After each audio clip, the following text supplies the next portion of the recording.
Olá, eu me chamo Leandro, sejam todos bem-vindos aqui no Base Criptal. E nesse episódio eu vou explicar o que é o Bitcoin de um jeito simples para que qualquer pessoa consiga entender. E para quem não sabe, o Bitcoin é considerado uma das maiores inovações financeiras do nosso tempo. E o Bitcoin é basicamente uma moeda digital. A moeda Bitcoin e seu sistema foram projetados por uma figura misteriosa chamada de Satoshi Nakamoto. E Satoshi Nakamoto publicou um artigo na internet lá em 2008. O artigo é conhecido como White Paper, no qual apresentou o projeto intitulado Bitcoin, um sistema de dinheiro eletrônico peer-to-peer, ou seja, de pessoa para pessoa. E logo após, no ano seguinte, em 2009, a rede começou a funcionar, funcionando 24 horas por dia, 7 dias na semana. Então a rede do Bitcoin não para. E o mais legal de tudo isso é que você consegue enviar e receber Bitcoins sem precisar de um banco. E tudo isso é possível porque o sistema do Bitcoin é totalmente descentralizado e não depende de nenhum governo para funcionar. São vários computadores espalhados pelo planeta Terra e em cada computador contém um histórico idêntico de todas as transações feitas com Bitcoin. Esse histórico também pode se chamar de blockchain. E a blockchain é basicamente uma cadeia de blocos onde todas as transações ficam registradas. Basicamente isso. Depois eu faço um vídeo só falando sobre blockchain.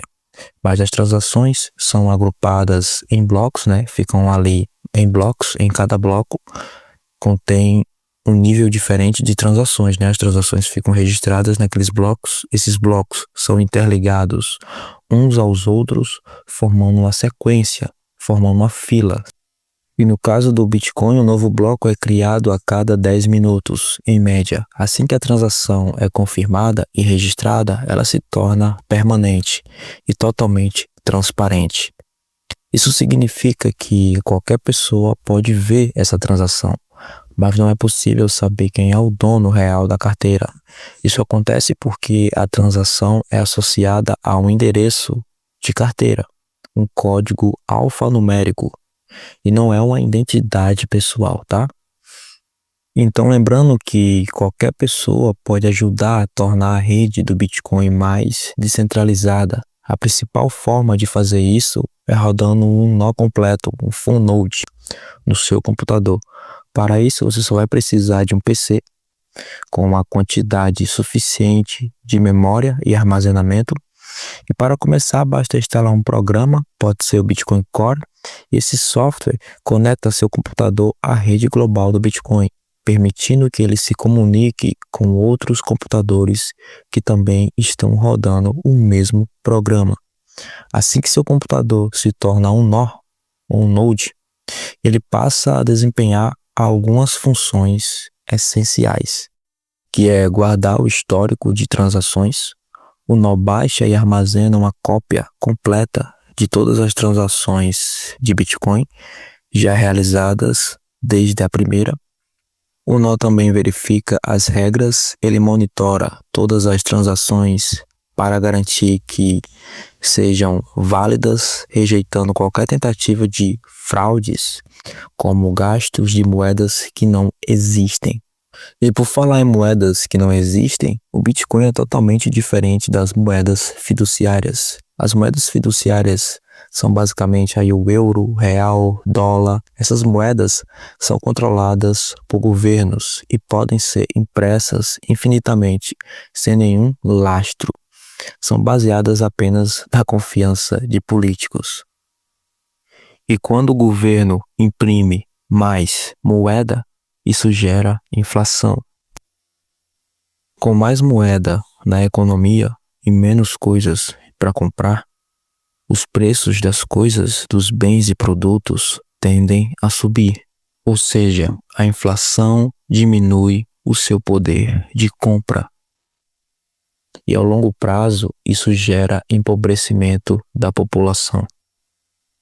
E foi justamente para resolver esse problema que o Bitcoin foi criado. pois para muitas pessoas o Bitcoin é considerado superior ao ouro por sua utilidade e por ser mais adequado ao mundo digital. Ele combina a escassez do ouro com a conveniência da tecnologia moderna. O Bitcoin é muito mais divisível que o ouro. Cada Bitcoin pode ser dividido em 100 milhões de subunidades, chamadas de satoshis ou sats. Isso significa que um satoshi é a menor parte de um Bitcoin. Então, 100 milhões de satoshis é equivalente a um Bitcoin inteiro. O Bitcoin também é muito mais portátil do que o ouro. O ouro é muito pesado, né? Já no Bitcoin, você consegue colocar seus Bitcoins em uma carteira digital, no celular ou até mesmo em um pendrive. Além disso, o Bitcoin ainda é muito mais escasso, pois há uma escassez programada. Só existirão 21 milhões de Bitcoins inteiros. Isso torna o ativo extremamente previsível, enquanto o ouro pode ser minerado em novas minas ou até em asteroides espalhados aí no espaço. No Bitcoin só existirão 20 milhões e pronto, não tem conversa. Então, nosso querido Bitcoin funciona melhor como reserva de valor. E só para lembrar, os Bitcoins não são criados do nada, tá? Ao contrário das moedas fiduciárias, que são criadas do nada, os Bitcoins são gerados por um processo chamado de mineração. O protocolo do Bitcoin utiliza um sistema de prova de trabalho, Proof of Work. Nesse processo, milhares de computadores competem entre si para resolver cálculos matemáticos complexos. E o primeiro computador que conseguir resolver o cálculo matemático vai ter direito de validar um bloco. E com isso ele vai receber novos Bitcoins como recompensa. Então é a partir desse processo chamado de mineração que os novos Bitcoins são criados. Então não é do nada, né? Tem todo um poder computacional ali, uma força de trabalho e tal. E essa recompensa que os mineradores recebem é cortada pela metade a cada 210 mil blocos minerados. Isso dá mais ou menos a cada 4 anos, tá? A recompensa é cortada pela metade. Essa redução é importante porque ela cria escassez, né? A escassez da moeda e controla a inflação, né? Também. Então, os bitcoins não são distribuídos de graça para ninguém. Isso significa que a única forma de obter bitcoins, a não ser que você seja um minerador, é comprando ou recebendo de outra pessoa.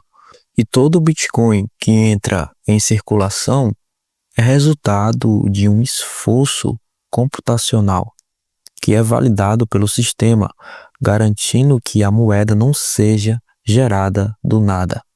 E hoje em dia, minerar Bitcoin está cada vez mais difícil. Isso acontece porque a cada ano que passa, a dificuldade da rede aumenta, exigindo computadores mais potentes e maior consumo de energia elétrica para resolver os complexos cálculos que geram novos bitcoins.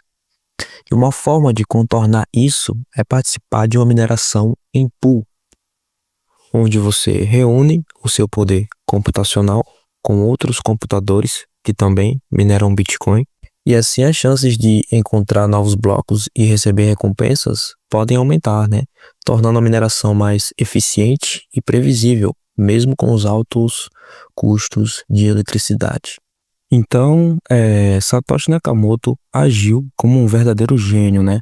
Ele não criou novas tecnologias, mas uniu as tecnologias já existentes em um único protocolo. Ele uniu tecnologias como criptografia, rede P2P, blockchain em um único protocolo, criando assim um sistema global que pode funcionar sem controle de um banco, eliminando a necessidade de uma autoridade central. Então, o Bitcoin não é só uma moeda digital. O Bitcoin também é um sistema financeiro descentralizado que permite que você seja seu próprio banco e tenha total controle e responsabilidade sobre o seu dinheiro. Então, o Bitcoin serve para várias coisas. Eu, particularmente, gosto de usar o Bitcoin mais como reserva de valor. Acho que o Bitcoin cumpre esse papel melhor que o ouro. E lembrando que todos os conteúdos publicados aqui não são indicações de investimento. É fundamental estudar antes de investir em qualquer coisa. Até porque o preço do Bitcoin é bastante volátil. A gente está no ano de 2025 e um único Bitcoin inteiro já está valendo mais de $100.000. Mas o valor pode cair, pode subir mais, pode cair mais e por aí vai. Todo cuidado é pouco. É preciso estudar o Bitcoin primeiro para investir com mais segurança, certo? Então, por hoje é só. Espero que tenham gostado do conteúdo. Vou ficando por aqui. Valeu e até o próximo vídeo.